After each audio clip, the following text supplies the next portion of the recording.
You are listening to Bigfoot Club Podcast, Cryptid Sports Entertainment for life.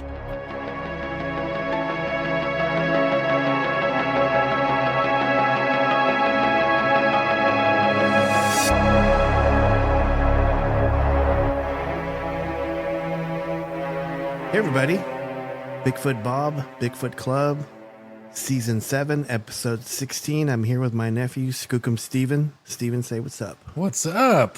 So I got that down pretty good now, right? Yeah, at first I thought, did he mess up? No, you said your name, and then you said the show's name, and then that you're with me. Okay, right on. So it works. So how's it going right now? It's good, man. I got a good haul today.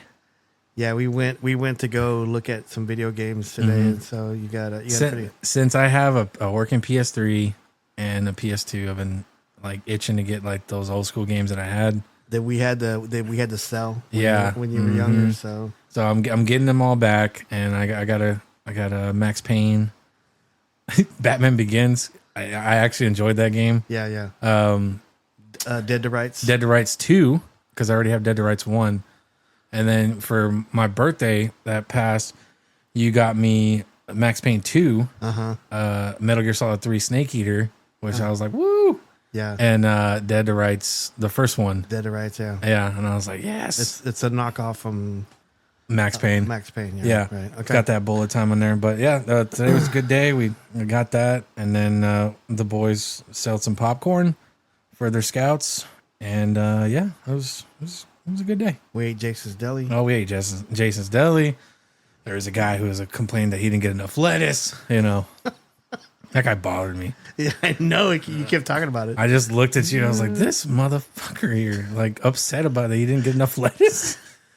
But hey, that I'm changing the subject. I'm super, super duper excited today. We have returning back to the club, Matt Parrish. Matt, welcome back. Thank you for having me back on. I appreciate it. Man, I've been looking forward to this all week. Yeah, we got lots to talk about. I know Steven didn't get a chance to look at those pictures. Did you send it to me? Yeah, I sent it to you. On Messenger? On Messenger. So I know you wanted to talk to us about like an excursion that you did. And you also want to talk about the Yakima Valley Bigfoot Con, right? Right. Okay. Yeah. Okay. So, man, we're open. We're open to whenever you want to start talking. Because we're, number one, I'm happy to have you back on because I was super excited whenever you asked me. So. Oh yeah, thank you for having me back too. I appreciate it. The last time was such a blast. I had a good time. One thing I wanted to say real quick though, for anybody out there that follows, is that the Chilliwack conference was canceled in Canada. They unfortunately they weren't able to generate enough, I guess, revenue for it. So they ended up having to cancel that. Oh, that's sad. But it was a bummer. But we're pressing forward. We got the Yakima Sasquatch conference coming up October 24th and 25th. You got headliners like Jeff Meldrum and Harvest Moon is going to be there. Several. David Ellis is going to be there from the Olympic Project, doing his analysis with his voice, the audio and stuff that he does. So a lot of really good lineups, and I think there's a couple more guests yet to be announced. Is it Jesus Payan Jr.? Payan Jr. is going to be there too? Yeah. Okay. Yeah. Yeah. Okay. Yeah. But yeah, from Breaking Bad, he's gonna be there. Nice. And then Mel Scahan is also gonna be there. He's a really great guy. He's one of the conference organizers, and just outstanding. I don't know if you've had the opportunity to meet him yet or not. I haven't. He's really cool. Well, I mean, he's got a lot of really good stories. Well, I mean, it looks like a pretty good lineup. I wish we could make it up there to go to that. Oh yeah, it'd be a blast to have y'all up here. Oh man. We'd go squatching too. Yes. We go out looking for some stuff, but no, it's been a busy summer. we got a new habituation site that we're studying up near the northern part of the peninsula. I don't want to quite give the location away, Right. but it's got a history. It was on finding Bigfoot. I'll say that. But they're still having a lot of activity even 10 years after it aired. So we're studying that. We've heard so far, just some weird, unexplained howls, but we'll see how things go as we move forward into the fall. But no, we just recently we did an expedition to a really, well, I guess locally known hotspot here, and we got some pretty good activity while we were there. Some pretty spooky stuff. It's called Yahoo Lake. Have y'all heard of it? No, I didn't, but I was looking at the photos that you sent me. You sent me photos last night, and Yeah. I got a chance to look at them today, and I sent them to Steven today, and it looks beautiful. It is. It's about 5,200 feet in elevation, and it's way out in the middle of nowhere. It's about 4 hours west of Seattle. If you were trying to get there. I was just gonna say it looks like there's a ton of moss there too. Oh yeah, well it's part of the rainforest. I mean, it's still up high. It's more of a high alpine lake, but it's surrounded by the rainforest and here on the peninsula. So you get a lot of that moss and a lot of that kind of mystical look. When you go into the forest, it's something like out of a fairy tale book. Yeah. So, yeah, it's stocked with trout, and they stock it like every 3 years. They go up there, the DNR, Department of Natural Resources, and but yeah, it's pretty rugged. It's not like on the well beaten path, I guess you could say. It's kind of off in the back country, and yeah, it's beautiful there. But one thing that I noticed when we back it up. The reason why we chose that, like I said, it's a locally known hotspot for Sasquatches. I've heard time and time again. My first report came after doing Expedition Bigfoot. A guy actually came up to my work where I was working at the time, and they let him come in to talk to me at the mill. And he was telling me this story about how him and his buddies were up there, and they had thrown some crawfish traps into the lake, and they were just having a good time just before they were headed off to college at the end of the summer. And they said that around sometime late in the evening, they decided they got kind of hungry, and they decided to go out there and retrieve those traps. It was after dark when they went out there. Probably like around 10 o'clock, somewhere around there. And he said all of a sudden there's kind of a high point on the western part of the lake, a little slope that goes up a little bit. And he said from that high ground, something just come ripping down through the bush, and was just, it sounded like a freight train, he said. And then it stopped right at the edge of the water, and it started lobbing these softball-sized boulders at them in their canoe. And so they were freaked out. They hurried up, got back to shore. Of course, they're so far back in there, they decided to just ride the night out instead of trying to get out there because you got to go over some gnarly razorbacks and switchbacks to get out of there or to get in there. And so they decided just to kind of ride it out.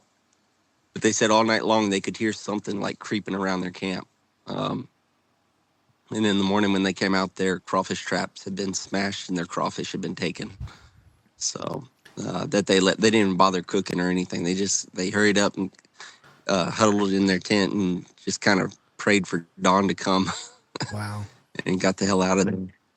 So, yeah, but I've heard story time and time again. I know another couple that came to me not too long ago after that, and they told me that they were up there and they had an incident. And so very similar. They were crawfishing, and they had something come down and was whooping and hollering at them from the opposite shore of the lake. Mm-hmm. So they ended up deciding to leave. It was still enough daylight that they said, nah, forget it, and they left. But we had another eyewitness come forward, and he told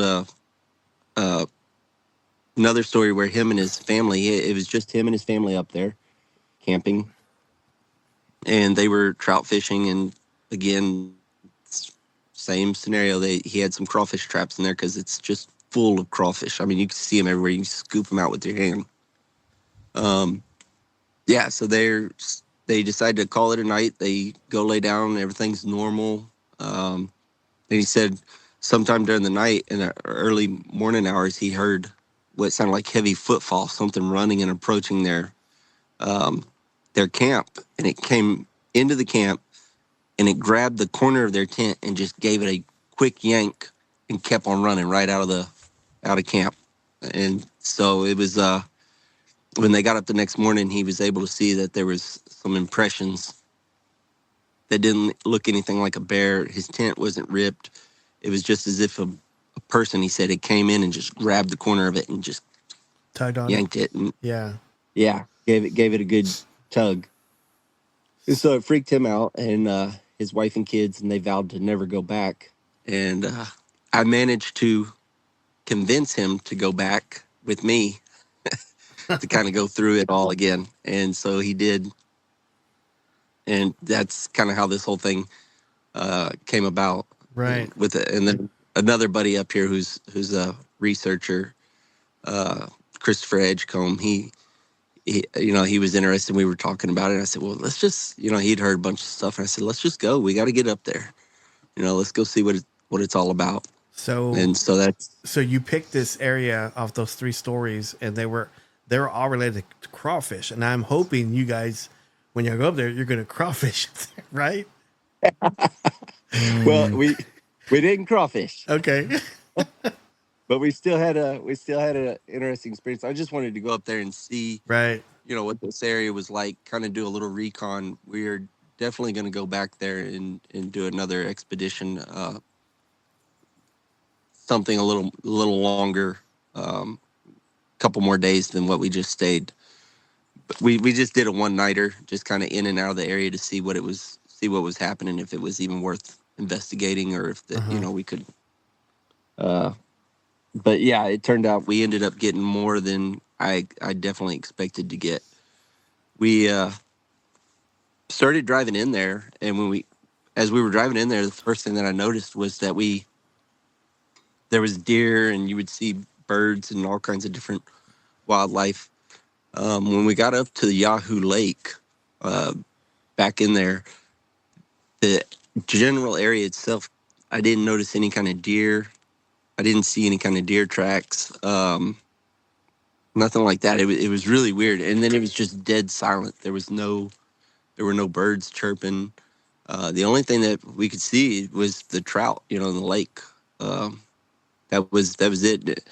The crawfish, you don't really see them until in the evening time after dark, because they're all hiding under the logs and everything. But as soon as the sun set, we went down there with the spotlight, you could just see them. They were everywhere. But yeah, that was pretty much the only wildlife that we saw while we were there. And so you park in this area, and then you kind of have to hike down to the lake a little bit.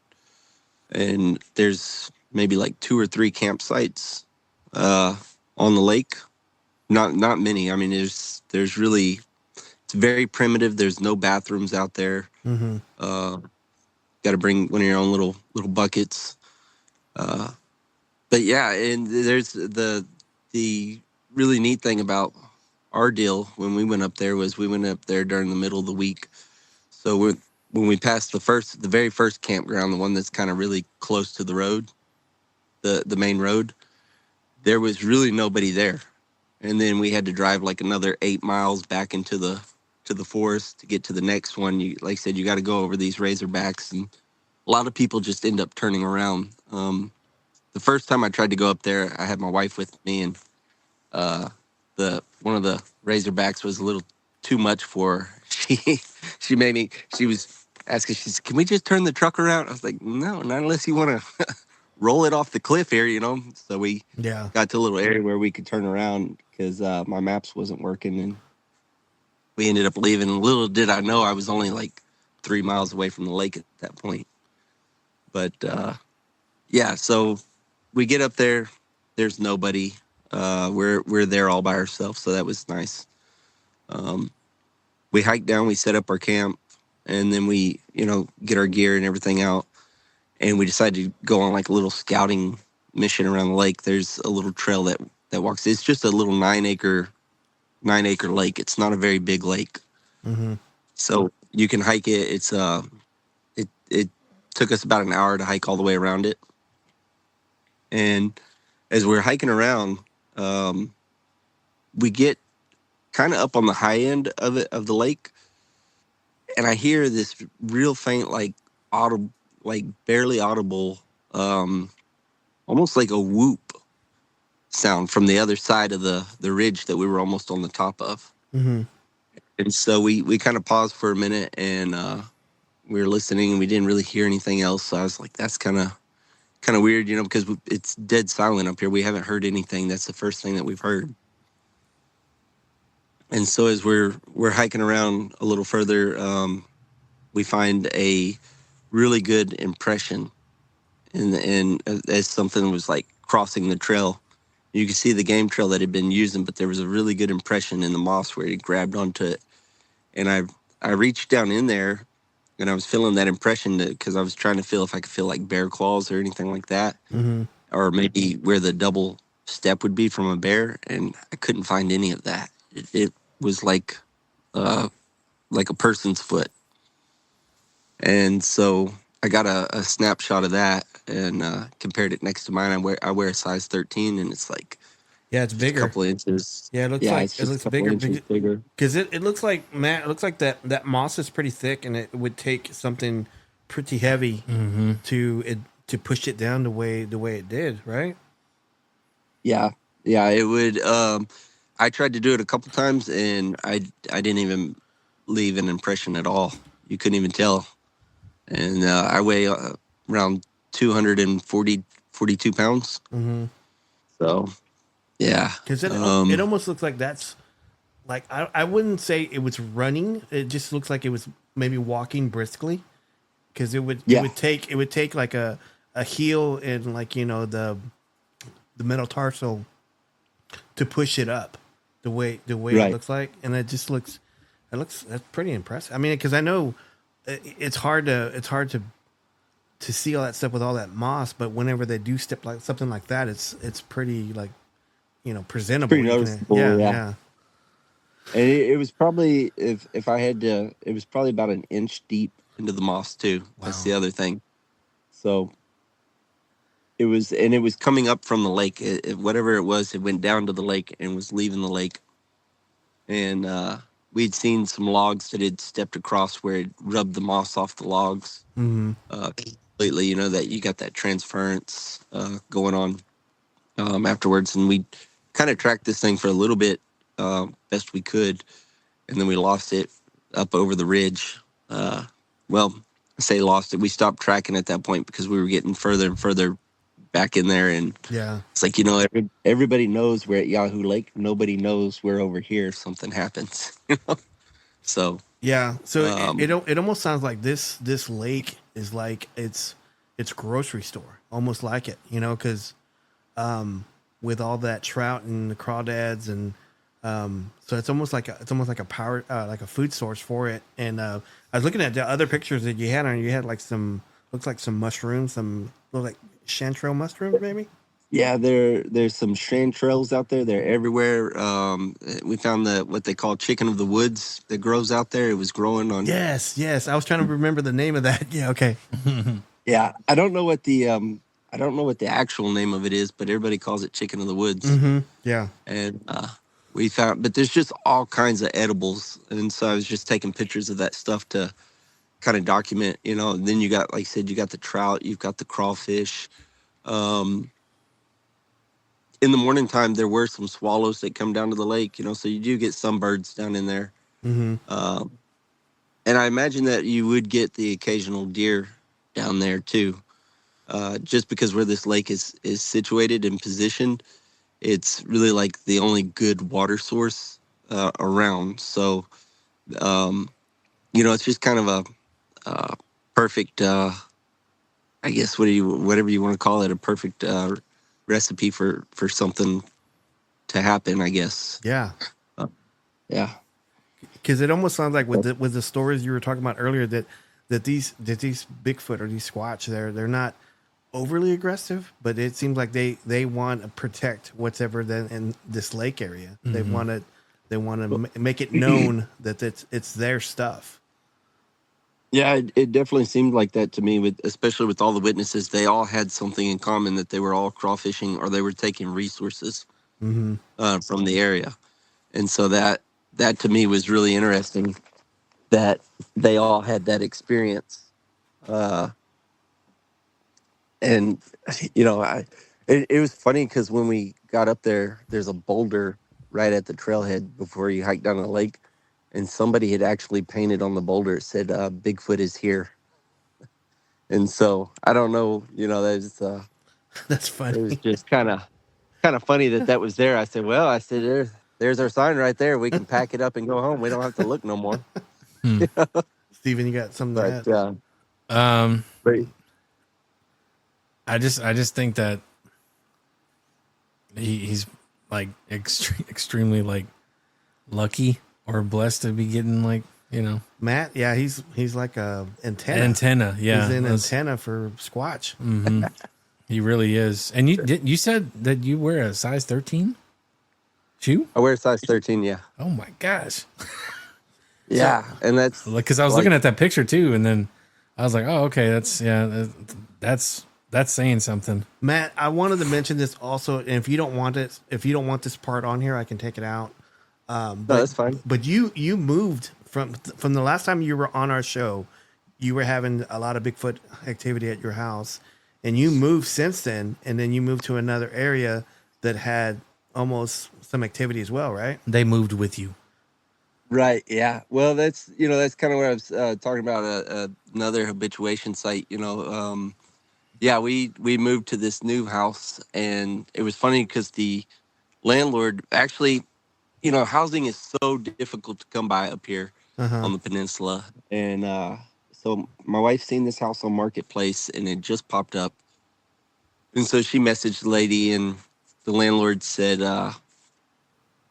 She said, yeah, sure, absolutely. And she's like, it's still available. And I guess she did she did her homework on us. She did some Facebook, like looking at our stuff and to see what kind of people we were. Okay. And so she hollers back at my wife and she says, I see your husband's into Bigfoot. And she goes, well, this place is really going to be right up his alley because my husband and I were on Finding Bigfoot. And my God, these Sasquatches pass through our property, and they've been passing through our property for years. And so I was like, no way. I was like, you hit the lottery once, what's the odds of hitting it twice? Yeah. And but yeah, it was on an episode of Finding Bigfoot. And so and you told them we got here, and then and you told them you were on Finding Bigfoot too, right? Yeah, well, I told them I was on Expedition Bigfoot. Oh, that's right. That's right. I'm sorry. Yeah, and no, you're fine. But it's all the same thing, But yeah, I told them, and she's like, yeah, I seen that, and she goes, that's why I said, it's got a dishwasher and it's got squatches, so I'm sold. A dishwasher and some squatches. A dishwasher. A dishwatcher. A dishwatcher. Dishwatcher. Yeah.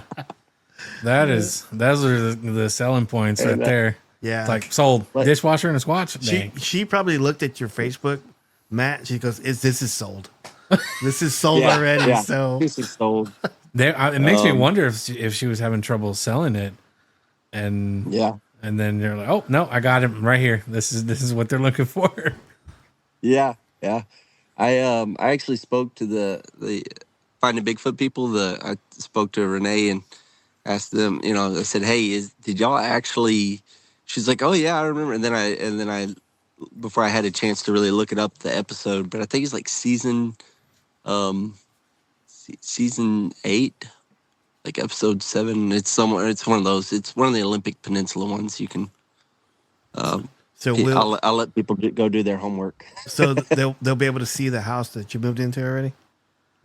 Yeah, I don't know if they show the house on the Okay, show, that's but good. I think they show the yard. The yard. Okay, that's good. Yeah. The owner, his kids were out here playing one day, and on the edge of the property by a good sized tree over here, he got to noticing like what he thought was a bear at first, kind of squatted down, Mm-hmm. and he was looking at it, and this thing just raised up. He said on the 2 legs, and stood there for a minute, and then turned around and went down the hillside. And right next to my house is a salmon creek, so that runs right into the strait. So that's I think they're coming down and like hitting the salmon. Off in the not too far from us, a couple miles, there's a couple of farms. So I think they're coming off those slopes. I think they're hitting those farms, raiding them, and they're just passing through the property here to get to that creek. I was going to ask you also, because I know we talked off phone before this, maybe a couple months ago, and I asked a question to you then. Do you think that the same group that was visiting your old house is coming through that same strait as well? Well, I think it's kind of possible because there's 2 valleys that so the Quinault Valley connects to it runs all the way up to Mount Olympus, and then if you go around the backside of the Mount Olympus and you curve upward, you run into the Elwha Valley, which runs right down into our place. So it's you could theoretically say that could be a highway for them. Mm-hmm. I don't know. Only time will tell. I know I've documented everything really good from my old place, so it'll be interesting to see what the activity is like over a period of time here. Right. And if it's the opposite of the activity, if it's occurring at the opposite time that activity occurred over there, then you could probably say those are the same individuals. They're just moving. But if it's occurring roughly around the same time, then more than likely it's probably not. It's probably a different group. Do you still have that air conditioning unit? No, I don't have the Okay. AC unit no more. Because I was going to say, if there was a rock on the air conditioning unit, it's the same group. So I still have the rock. okay. But, no, okay. All right. Yeah. So still But, no AC in the houses? No AC in the houses. No. That is crazy. Right now it's 54 degrees here. Wow. That's pretty He- good. Comfortable. he's not in Kilgore no more. That's pretty. Yeah. That's pretty cool right there, man. So you guys stayed one night at this Yahoo Lake.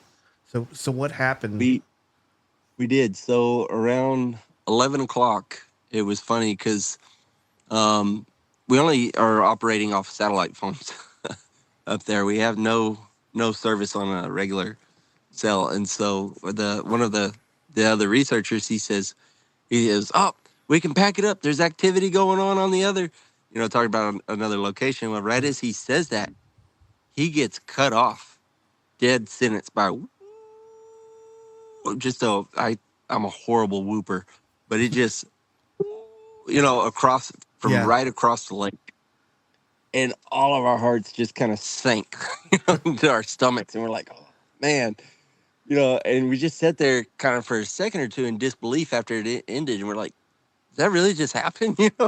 And it's close because this is only a 9-acre lake. So it's down there in the bowl with us. Mm-hmm. And so I said, we got to get down there. We got to go down to the shore. And, we head down there and we got the stream light and we pop it off and we shine. As soon as we hit the opposite shore, there's 2 big red eyes looking back at us. And immediately, as soon as the light hit it, they, blinked or whatever this was, turned away from the light. So I tell my other buddy real quick, I tell him, I said, hey, get your thermal, get your out, and hit that side of the lake. And what we saw was just 2 oval shapes, but they appeared to be upright, like 2 upright figures Mm-hmm. in the bush.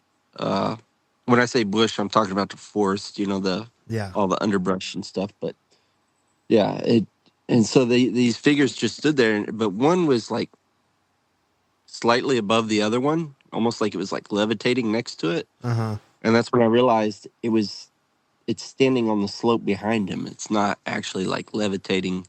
It's just the way it appeared on the thermal. Um, and then these things, whatever these were, they faded off into the distance and they disappeared. Um, so yeah, that was pretty wild. And we were all ecstatic. We go back to camp and we're sitting there. We're not far from camp. We're only like 50 yards from the shore. Yeah. And around about 30 minutes later, I heard from across the lake, I heard a whistle, same exact whistle that I would hear in Quinault at the other place. And so I was like, okay, that's familiar. Yeah. And but then after that, it just got quiet. There was nothing. And so I said, anytime you're like looking for Bigfoot, it seems that you never find him. I said, if we just act natural, maybe go to bed, maybe something will happen. So that's what we did. We just decided that we were going to call it a night. And this was around 2 a.m. when we did that. And it's pitch black. We're sleeping on just cots under the stars. We're not in tents or anything. I'd set up a dummy tent because that's what our witness had told us. He said that, him and his wife were in there and it got yanked. So we set up the little tent to see if we would hear anything in the night, mess with it. But while we were sleeping off to the side. And I noticed there was 4 of us there, and I noticed that we were all facing the same direction. About 5 minutes after I laid down, I said, well, that's not really good, if all our heads are facing the same, one of us needs to spin around in case this thing comes up behind us. And so that's what I did. I turned around, but we ended up we'd only been laying down for about 30 minutes, and we all got silent. And all of a sudden I can hear someone walking up to our camp, coming from that high end of the lake. And so I started asking, I was like, somebody go to the bathroom, Yeah. And they're like, no, I'm here. Like, yeah, Edgecombe? Yeah, I'm here. And they're like, why? I said, who the hell is that? And they all stopped and they're listening. They're like, yeah, and now it's starting to get louder. You can hear it coming in closer. And they're like, yeah, who the hell is that? And, so we flick on the stream light, when we think it's probably like 20, 25 feet away from the camp, and we're scanning and scanning. We don't see nothing. I mean, but whatever this was, it stopped walking. But it sounded just the way you or I would, it was like it was on 2 feet, just as if somebody got up and went to the bathroom and was coming back into camp.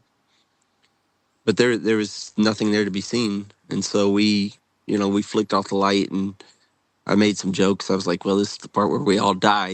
They find our bodies in the morning. We're all ripped apart. We're all ripped to hell and everything. But so we just kind of laughed and made some morbid jokes for a couple of minutes. And then we got quiet and decided to try to go back to sleep. Then this thing, whatever it was, I realized it had never left. It was still there the whole time. Now it's moving around to the opposite side of our camp. So it's circling us now. Mm-hmm. And we started talking again. We said, I said, this is getting a little weird. And so we're looking and everything. We don't hear anything or see anything anymore. So we get quiet and we're just laying there and cut all the lights off. Then we can hear it go over to this tree that we had been using. Like I said, there's no bathrooms out there. So we've been using this one tree to kind of relieve ourselves on throughout the day. And we hear it go over there, and it's taking these deep sniffs, and then just letting out these deep breaths, just in and out, which was really weird because I've heard bears kind of grunt or they snort. They kind of, when they sniff, kind of like a dog, they take several short breaths. This just took a long, deep breath, the way you would inhale and the way you would exhale, but it sounded real. It was deep, kind of a raspy breath. And so we're listening to this, and then this thing, we hear like a thud, and then we can hear it moving again. I think that it got down lower, like possibly on all fours, and was crawling back down towards our camp from that tree. And my one buddy, the witness, he started freaking out. He said, this is kind of what happened. You know, he's sitting up. He's like, it's right behind me. It's coming up behind me. It's coming up. And so I'm laying there, and I'm listening, and I can hear it. It's getting closer. It's coming up right behind his head. And so I took my gun out, and I had it empty, and I slid the magazine into it. And when I slid the magazine into it, and it made that click sound, whatever this was stopped dead in its tracks. And then we could hear it. It sounded like it started, like maybe stood up. It didn't sound like it was crawling anymore on the ground. It sounded like it was walking away from our camp, which was really kind of threw me off guard, because I wasn't expecting that. You know, I was expecting something to come on into camp, you know, or at this point for us to see. And so I got to thinking about it. I was like, you know, it recognized that mechanical sound. Mm-hmm. You know, it or maybe it did, I don't know, but it wasn't bothered by us talking. It wasn't bothered by the stream light. It wasn't bothered by anything that we were doing. But when it heard that mechanical sound, this thing decided to leave, whatever it was. Now, I was just gonna say, I think once you clicked it and you moved like the whatever, like oils and stuff in that chamber, I bet it picked it up. It picked it up really good, and I said, okay, I'm not messing with these guys anymore. I'm gonna go ahead and go. And but that's awesome. Yeah, I that's the only time too, out in the field, I've ever drawn my weapon. You know, I don't, and I didn't point it or aim at anything. I just loaded it and got it ready. I was a couple of people I talked to, they said, why wasn't it already ready? Because I was sleeping, and the way I was sleeping, I didn't want to sleep with a loaded. I don't have a safety on it, so I didn't want to. Right, we're too far away to be having accidents. Yeah, that's smart. But I had it right there where I could, if I needed to, take care of business. Matt, and not that I think it would. Right. Yeah. I was going to ask you, did you, I mean, I know you didn't say this, but I have to ask the question. Did you, while these incidents were happening, the red eyes, the it crawling around, did you smell anything at all? Occasionally we would smell like a tangy smell in the air, kind of a, not really, kind of a, similar to what we would smell like quinol, you know, just a mild musk, right? A little twang, I guess you could call it. But that was only right when it was around camp when we could hear. When we saw the red eyes and stuff across the lake, I think it was just too far away. Right. I wasn't smelling it. And two, where we had placed ourselves too, we kind of put ourselves to where, in a position to where the wind was more in our favor. Because I think that Sasquatches, they're not going to, I think that they're going to try to stay downwind from you, approach you from the opposite. You know, if they're smart enough, you know, I think that they observe all those type things. You know, they're very in tune with their environment. And so, yeah, we didn't, not until it got close to camp, then we could smell kind of that musky, you know, and this was different than a bear, different than an elk. Elk, you know, they smell like a hay barn, kind of. So yeah, it was just kind of like what we would smell down in Quinault when we would get activity. I did want to say this because when you were talking about when you were going to the bathroom at that one tree, when I was in Lamar County, this was like 2006, 2005. We were experimenting on this one tree because there was this one tree that we felt that this one Bigfoot was crawling up and just looking at the whole property. So we ended up cutting like all the branches off of it. and then we got a ladder, and then we stacked tires through it, and then we peed on it. And Oh, wow. And then like a couple nights later, when we went back, this tree was pushed over. It was like pushed over completely, and it was like roots and all. And so whenever you were telling me that story, I said, I go, wonder if he's gonna say, that this thing pushed this tree over because it was smelling I thought you were gonna say urine. I was always gonna say he peed on it. No. But yeah, we had did that in the past, and so the way you said that this thing came up and started smelling it kind of makes me want to believe. I know it's just conjecture and just speculation, but it sounds like this one was like a younger one. I that's kind of what I thought too while we were there. I was like, it was seemed more curious. We didn't really quite experience the passive aggressiveness that the other witnesses experienced, but the one thing that we did different from them was we weren't out there taking resources, and so that was probably the most notable difference. I think it was just kind of curious, like, hey, what are these people doing? And then I think it was coming into our camp to see if we had trout or if we had crawfish or mushrooms or anything like that we were taking.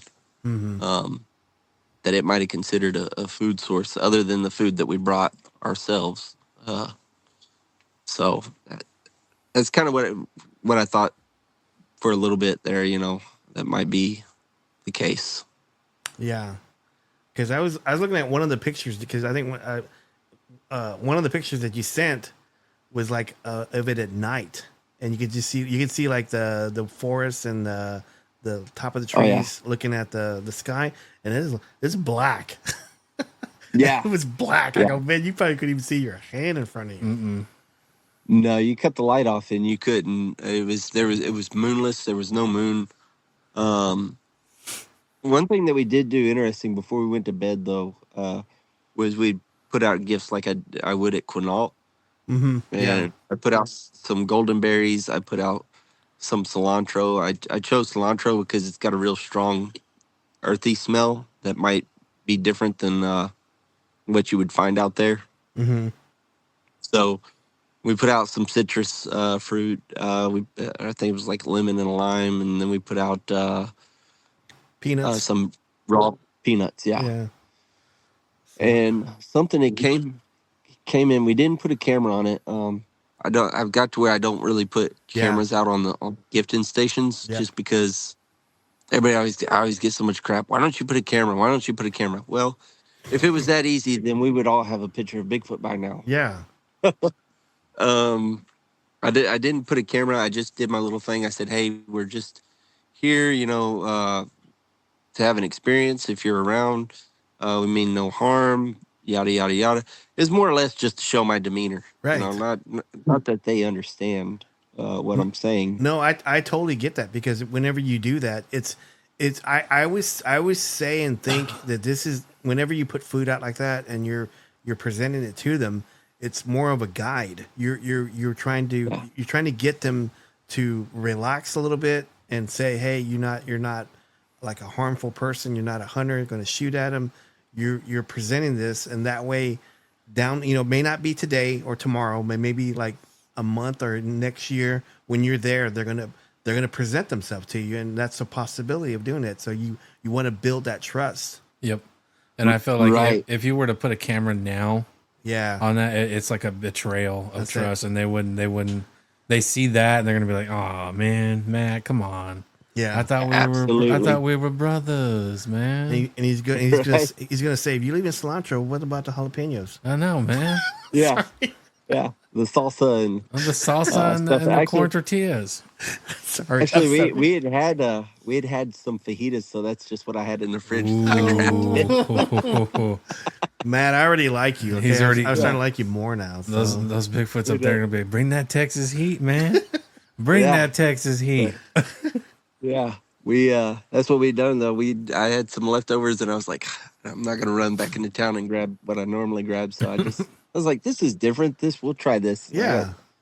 So I put it out and they took the gold. Something came up and took the golden berries, and something took the peanuts, Mm-hmm. and they were completely gone. But then the cilantro had been picked up, it looked like, and then placed back down. But it looked like something had bit on a couple pieces of it and then dropped it, like spit it back out in front of the stump that it was on. Yeah. And so That's funny. I was like, the guy that we were up there with, the witness, he was like, oh yeah, that's Bigfoot did that. I said, we got to look around. But before like when I put the food out, I documented the area really well. I took pictures of it. I took pictures of everything around. And then, like I said, I didn't leave a camera. I did my little spiel. And then we left. So I said, you can't really say that was Bigfoot that took those things, right? Because I don't see any tracks. All we know is that something took them. So I'm looking around, it's like, we got to find something that's kind of squatchy or squatch related, and right above, where I placed the gift, about 12 feet off the ground in the tree above, was one of those classic twist snap branches. It was just twisted and then snapped downward, right above the gift, and it wasn't there the night before. And I was like, that's what I'm looking for. Yeah. That right there. And I seen those in Quinault when we lived there. They'd be all along the edge of our property, and normally you could find tracks or something, but it hadn't rained in some time here, so the ground's pretty hard and the substrate's not, like I said, you've seen the moss too. Yeah. So, it's almost like, because I've seen a lot of stuff in Texas too. It's almost like, I don't know if it's a cross between they're marking like a path with, like a certain tribe goes through, or they're just like, like a kid is just like, he's antsy, he's just like twisting branches as he's walking. Mm-hmm. And so I've seen it on like Cascade of like a tree line, Matt, like in Texas. I've seen it like that. And so it's almost like, whenever you did see that kind of solidified that, he it's possible he came through and snapped that and just looked down and go, okay, look at this, I'm gonna grab it and go. Yeah, I think he took what he wanted and then maybe snapped that, leaving it as a marker for others that were passing through. Yeah. Hey, there's food here if you're interested. But I spoke to a Quinault elder once, and they told me, because I was asking for advice, about our, property that we had before. And he said, whenever you see those, just the little branches, the little twig-like twist snaps, where something, obviously it takes some dexterity to do that. He said that if you look within like 100 feet or so, you'll probably find another one, and then another one. He said, and they're just little markers letting the others know that, hey, I passed through here. I was thinking this is the way you need to come. Yeah. That's what the Quinault believe they mean. So that's kind of my impression also, is just what I've seen out there. Then you get these other, you get these more obvious snaps, right, that are right in your face, and I think those mean different things. So I think that the size of the branch matters also. Yes. If it's just a little twig, it's probably a marker. If it's something obvious and in your face, it's probably, hey, this is mine, you need to back off. That's a good way of looking at it. Yeah, because I know I've been in the woods in East Texas, Matt, and they got bow darts out there and they got cedars, and I noticed that whenever I'd go to a property and I wasn't sure if there was activity, because either the ground had so much clay on it you couldn't really tell, so I would look at cedars, at the very tips of cedars, and some cedars go like 10, 12, 15 feet up, and it takes something pretty big just to snap the tip of it. And something used to twist it, and I go, and there's like the tree that's right next to it doesn't have the same thing. It's not a storm. And then like we would run into like bow dart trees, and like bow dart trees are like one of the most dense woods. And some of these branches were twisted as well. And I go, okay, so they're passing through here. They don't care which type of tree it is. They're just like leaving a marker, or just like letting you, if you're in the area, they're letting you know, hey, I'm the most dominant person here. I'm gonna twist it because like a bow dart sounds like a shotgun. Yeah. So, but anyway, I'm sorry, Matt. Go ahead. No, you're right. Like, look at what I can do. If I can do that to this, Right. what do you think I can do to you? You Right. know. But yeah, we had that, and it was just a really wild experience that evening. You know, between the whistles, the thermal, the eye shine. It's definitely a place that we're going to go back and do a little more research in. We're probably, I think next time when we go back, we're just going to set up like campers, Mm-hmm. and we'll probably have another team that kind of roves the area and monitors what's going on within like a mile or two from wherever we're camping up there. Yeah. You know, see if maybe set up like a perimeter, but have like that team be mobile while the others just camp. Yeah. You know? I'm kind of curious to see. I'm trying to get an idea, like where these things are coming in from, like what direction, which could be any direction, from there. But Yeah. I think this thing.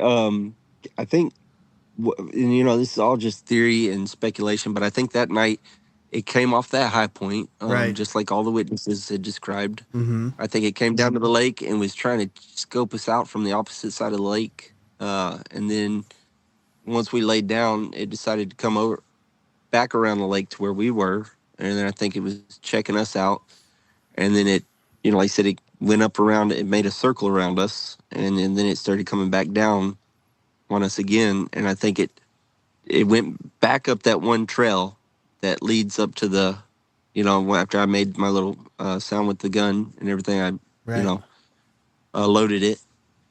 It left back up that trail, and if you take that trail, that trailhead leads you back out to the parking area where there's a Forest Service road that wraps back around back into that high point, and then that just dead ends and goes off into the park deeper. So I think that's what the thing did. I think it came off that high point. I think they were probably coming down there to get some water that night, Mm-hmm. and the young one kind of maybe beat the others down there first, and then they realized that, and maybe the older ones, I don't think they really want anything to do with us. Yeah. The older ones, I don't think that they care, if you see them, but at the same time, I don't think that they really try to avoid to have anything. And I think just like what you said, it was probably a young one came in to investigate. He doubled back once he realized we weren't playing and hit that road and went back up into the park somewhere. Yeah, I'm willing to bet the next time you go out there, because he's probably already got your scent from your urine already. Yeah. I bet I'm willing to bet once you go back out there and this young one is not, number one, is not going to get close to you like that again.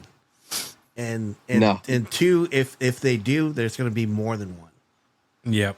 Right. I agree. So it's probably going to do that, and it's and maybe if you crawfish, maybe they'll be aggressive. Oh God. Yeah. So I don't know. Is this an idea? And maybe I like how you did that. It'd be like the one of those articles you see, Sasquatch hunter disappears in the Olympic. or maybe you'll get a photo and you'll be iconic, and you'll be on every talk show and podcast and Yep. The next Bob Gimlin. Yes.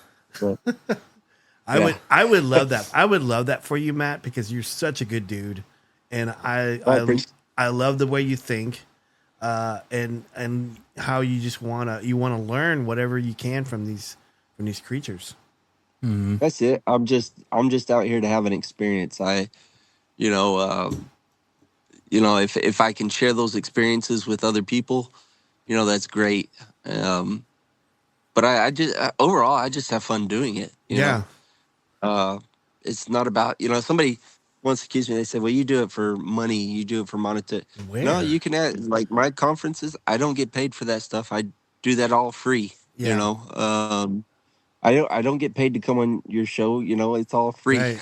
It's just just me sharing my experiences. But the more I share my experiences, the more people come forward with theirs Mm-hmm. and tell me, hey, yeah, and so now I have this pattern that's starting to develop in my research.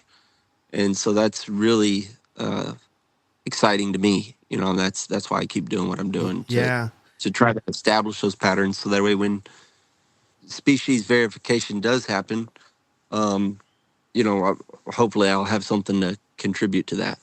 So that's what I've said this before, like on this podcast, because someone's asked me, hey, what happens if whenever they do discover there is a Bigfoot? I said, well, I mean, it's going to be wherever they find it. Like if it's in Oklahoma or Texas or Washington State, then like the next move is to once they verify it exists, then you're gonna have to find out what its limits are, where it can go, and then like that whole area is going to be like inhabited by it. Off limits. Yeah, it's off limits, and then you're probably talking about Senate and Congress about making up a law to protect them, and then it goes from there. And then once it's Washington, then what? Then it's Oregon, then it's Utah, then it's going to slowly do that. So I mean, I would love to see that. I would love to see that because I don't want a body. Everybody says it's, that you need a body to prove this. I don't want that, but because I don't want this thing to be killed. I just don't, and that's just me.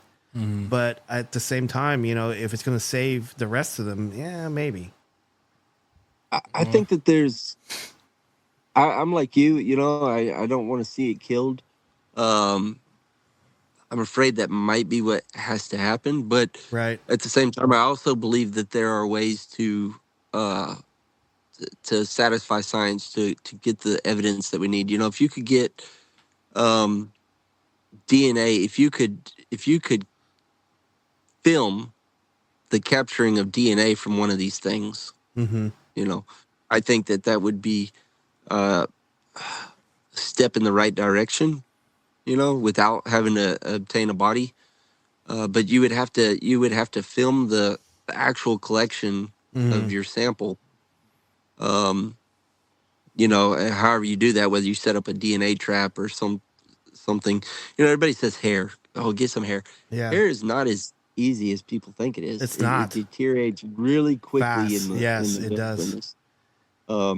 And so even if you were to get a hair sample, by the time you got it to a lab, there'd probably be little to no DNA to yield. It's not like CSI where there's right hair and blood everywhere. But I trust me, I've done that. Here's something interesting though. A lot of the DNA samples that have been analyzed.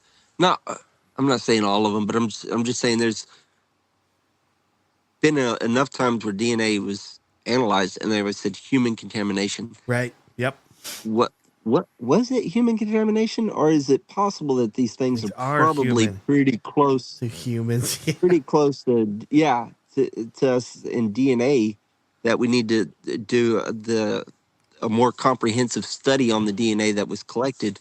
And unfortunately, as you know, that you're looking at like $250,000, and not a lot of people don't have that kind of money just to drop on a hair sample that is questionable. Yeah. For science. So, but I was gonna ask. But you know what? I bought my Powerball ticket, so if I win, hey, we're gonna start getting it. Heck yeah! But I myself have never come across like hair samples like with you and all that. Right. So whenever you came across, did you? This is gonna sound weird, but did you try to smell it just to see if it had that odor scent? Actually, we did, and it was right off a road, and the road had just got tarred, like it had that black tar on it with gravel on it, and it was really hard to smell it because you could smell the road. And so I want to say I did, but it was really hard because they give off that odor and it stinks. It does. So that's one of the factors I would use. I go, okay, this is because it could be any hair, obviously, but if it has like a strong odor to it, I'm like, okay. It was this farm over in Lamar County, Matt, that it was this Bigfoot was supposedly coming across this road that was right next to a rock quarry. It was right next to Pat May's Lake, And so it was coming across this road, and it was stealing chickens or goats or geese that this guy had. And it was using this same path all the time. And I think we got like 7 samples within like 3 months. And it was constantly going over this one barbed wire fence. It was almost like it put its hand on the barbed wire and then step over it. And it would, like, whenever it did that, its leg or its arm would catch the barbed wire, and it would just like snag. Yeah, snag to it. And it was a pretty high barbed wire fence, and we ended up, like I was saying before, we were touching it at first with our hands, and then when we send it off, the guy was saying, "Are you touching with your hands?" Or yeah, okay, wear gloves. So we wear gloves. And then we did it again. He goes, "Are you wearing gloves?" I go, "Yeah." And I go, "Okay, use a tweezer this time." So we use gloves, tweezers, and then he said, "What are you putting in it?" I go, "Ziploc." He says, "No, put it in an envelope. Put it in like a manila envelope." I go, "Okay." So that's what we're doing. And we kept sending it off, Matt, like 7 times. And this guy kept saying it was human contamination. And it was I don't always think that's the case, because even by professionals, it comes back, like professional, people, scientists and stuff that collect stuff out there in the field. Oh, well, it might have been human contamination. No, I don't think so. A chimp is 98% match with us. So just imagine what would a Sasquatch's DNA look like? Yeah. Would it be almost 99% match? Would it be enough of a close enough match that it would appear to be human contamination? I think that's highly plausible. I think so, because it's got a helix. It's got a helix. It's got a big toe. It doesn't have one of those side toes, so I would think so. That's just my opinion, but Glow in the dark junk. Yeah. Sorry, I had to throw it in there. I know we always got to talk about Johnson. We always got to talk about Okay, anyway, sorry. Bigfoot schlongs. Matt, we're coming up on an hour on our show. Is there anything you want to cover? Anything you want to promote? I know we were promoting your conference over in Yakima. So whenever I put this episode out, I'll put the link on there for your conference. And is your book out yet? Not yet. Okay. I'm working hard on it. As soon as I always get something, and then I find something else I want to throw in there, and my wife's like, "You just need to send it off." Yeah. Okay. Well, once you do that, let us know, because I will promote it. Yeah. Will do. I appreciate you guys. No problem. You. You have any shout outs to anybody you want to do, or? No, just thank you to all the organizers in the Yakima Nation for the invite to come speak there in October. Like you said, October 24th and 25th. It's going to be a great conference. There's even stuff for the children to do. I think Harvest Moon is, aside from her presentation, she's going to do some storytelling for the children there. So that'll be some fun stuff there. It's just going to be a big family thing, and encourage folks, if you're in the area, to come on out and check it out. Can you do me a big favor whenever you're there? Yes. Can you possibly talk to Jeff Meldrum about maybe coming on to our show? Yeah, I can do that. Yeah. Or either that, I can ask him. Or either that, or just tell him to do a soundbite for me about Bigfoot Club Podcast. Yeah. That would be awesome. No, I will talk to him. Yeah, okay. Because I interviewed him like 20 years ago, and he probably doesn't remember me, but I interviewed him like 20 years ago on the phone whenever he was between classes at his college, and we talked for a little bit, and I never put that interview. I got to find it. I interviewed him. I never put it out, but anyway, you know what? I didn't even ask if we were done with the story, Matt. I am so sorry. Oh yeah, no, that was pretty much the end of the the excursion, and we we're definitely planning on going back out there again. Okay. Well, good deal. Once you do that, you're more welcome to come back on and talk about it again. So. Of course. Okay. Well, thank you. I appreciate that. Yeah. That was Sebastian. Too sweet. Oh. I was like, I thought that was my daughter's standing at the door here. My toddler, and so I was like, "Is that her?" You know, No. I just heard a squeaky sound. No, Is there a Bigfoot one? Hold on, let me see here. Your house is haunted, homie. Yeah, That's about. He did a bunch of sound bites for us. Too sweet. Yeah. What's up, playa? that's Ricardo. That's Ricardo. Come on, Oh, that's man. cool. Bigfoot Come on, Club man. for life, homie. Bigfoot Club for life. You hear that? Bigfoot Club Oh, yeah. for life, homie. Yeah, it's pretty cool. Last one. Bigfoot is real, man. How old were they again? They were like 4 or 5. Oh my god. They're 8 now, but they were like 4 or 5. And they have attitudes already. They would do whatever soundbite I would tell them to do. They would just do it, and like no problems. And so, Oh wow. You should have had them say like Bigfoot's real, motherfucker. no, Oh. I'm not gonna have them cuss. Come on, man.